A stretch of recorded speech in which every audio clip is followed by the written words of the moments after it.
Mr. Chair, I thank the honorable member for the question. But I think, Mr. Chair, this is one thing that every one of us in this House as lawmakers should hold a common view on. Guyana must get value for money on any project that is implemented. Mr. Speaker, Mr. Chair, this project had its revised completion date 31st of December 2018. Original completion date was supposed to be since 2015. We are at September 2020, and we don't have this project completed as yet.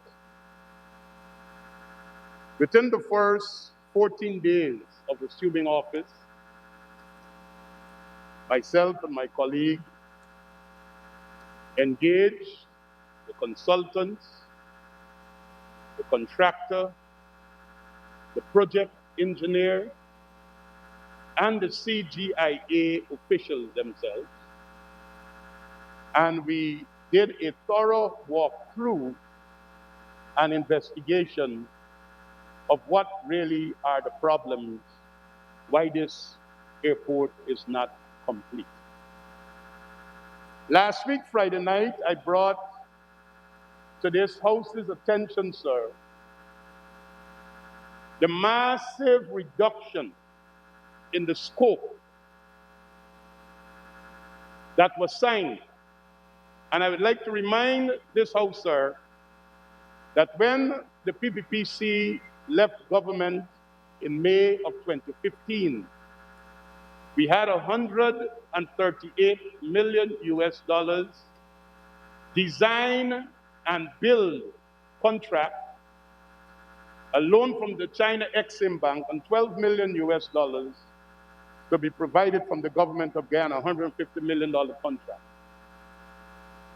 This should have seen an extended runway, new, not rehabilitated, new terminal buildings with a capacity to accommodate 8 air bridges, extended aprons, facilities for power generation and fuel storage,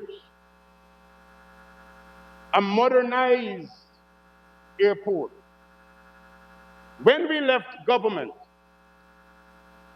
that was the contract that was in place. Mr. Chairman, I require an apology from this member at this time, who's referring to me as a liar because I will speak of him in the most degrading manner if he does not withdraw it. Mr. Speaker, I demand an apology from the Honorable David Patterson for referring to me as a liar, because I will expose him here today, sir. I demand an apology. Honorable Member, Mr. Patterson, this is the third time, in spite of 2 observations I've made with respect to your use of that particular word, and now you use it again. I think you ought to offer not only the honorable member but the entire House an apology. You can withdraw an apology, sir. Could you please be asking for an apology to the honorable member? Sir, we withdraw the word. An apology? Economical. An apology, sir? Sir, we withdraw the word as you asked. An apology? Sir, we withdraw the word. Thank you very much, sir, for your observation. The House will have to deal with it afterwards. Honorable Minister, please go ahead. Thank you, Mr. Chairman. Mr. Chairman, we left government in May 2015. The Chinese contractor made a claim for $37 million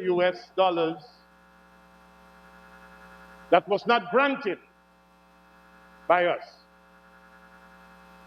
We left government in May, and by July, after the APNU+AFC government came to office, under the stewardship of the Honorable David Patterson, a settlement for $23 million plus was met after 3 days of negotiations. And sir, Mr. the Chair, details Mr. of Chair. those negotiations and the results are available. Mr. Chair. And sir, Honorable member, are you raising a point Sir, of I'm order? raising a point to stand in order for taking. Yes, can you please now state what the point of order is? Sir, well, elucidation, sir, the point of order in elucidation. Honorable member, the Honorable Minister will have to yield, but I have to ask him. Sir, I'm not prepared to kneel. Honorable member, the Honorable Minister is not prepared to yield. Sir, when we have honorable members being discourteous, thank you very I much. don't think those courtesies should be extended. I'm not yielding. And sir, that contract, because of the claim that was made, that was negotiated by a team under the supervision of the then Minister of Public Infrastructure, saw an addendum to the contract, which meant $23 million was subtracted from the contract because of that claim. So from the time that addendum was made, the whole world knew you couldn't get the airport that you signed for at 138 plus 12. So what was the deal? Lots of things that should have been happening at the airport didn't happen. You didn't get a new terminal building. And I noticed the honorable member made a public disclosure about an option that came to him when he tried to say that I was being untruthful. But Mr. Speaker, in that option that he met, did not allow for rehabilitated terminal. It required a new terminal to facilitate 7 air bridges. Mr. Speaker, Mr. Chairman, and in July, those negotiations were completed, and by October, we had a new amended contract. The state of affairs are that rather than having a modern airport, we had a rehabilitated airport. Let me tell you, Mr. Speaker, the airlines that operate there have no space for offices that were built or remodeled. They are still operating in some old areas without proper facilities. The roof is leaking. Sir, there were a whole lot of reusing. A contract that was supposed to be design and build became a rehabilitation work.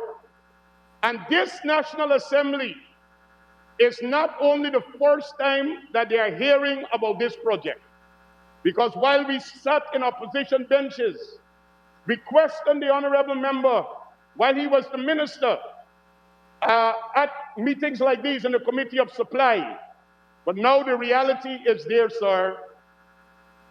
We even had to come to this National Assembly for monies to be appropriated separately from the $150 million that was already available to purchase 2 more air bridges.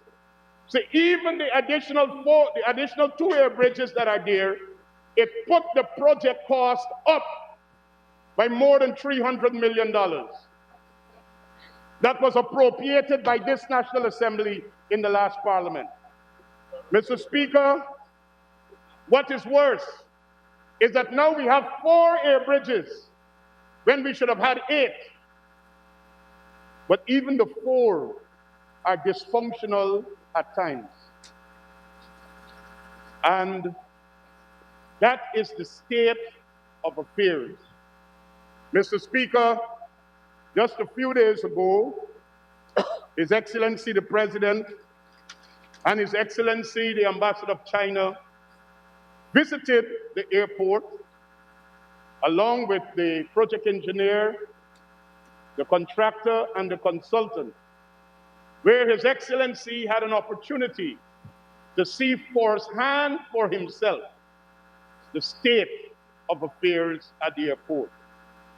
We are confident, sir, that with those interventions and based upon commitments that His Excellency, the Ambassador of the Republic of China, made when he visited with me, sir, that the Chinese government expresses the same amount of concern as the Guyanese people, because they are concerned about their own partnership and image that a company from China is embroiled in a matter where such a national project is under such kinds of scrutiny.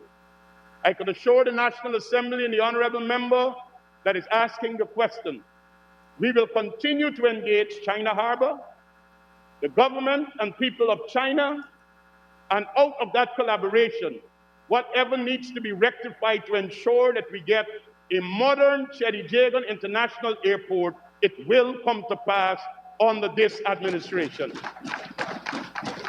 Mr. Speaker, secondly, I indicated to this honorable House on Friday night when I closed the debate that based upon the estimates coming in from consultants that were engaged by the CJIA International Airport Corporation outside of the modernization project.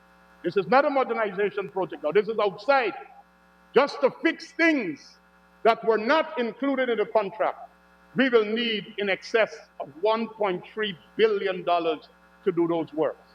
Mr. Speaker, Mr. Chairman, it's a matter that is under active consideration.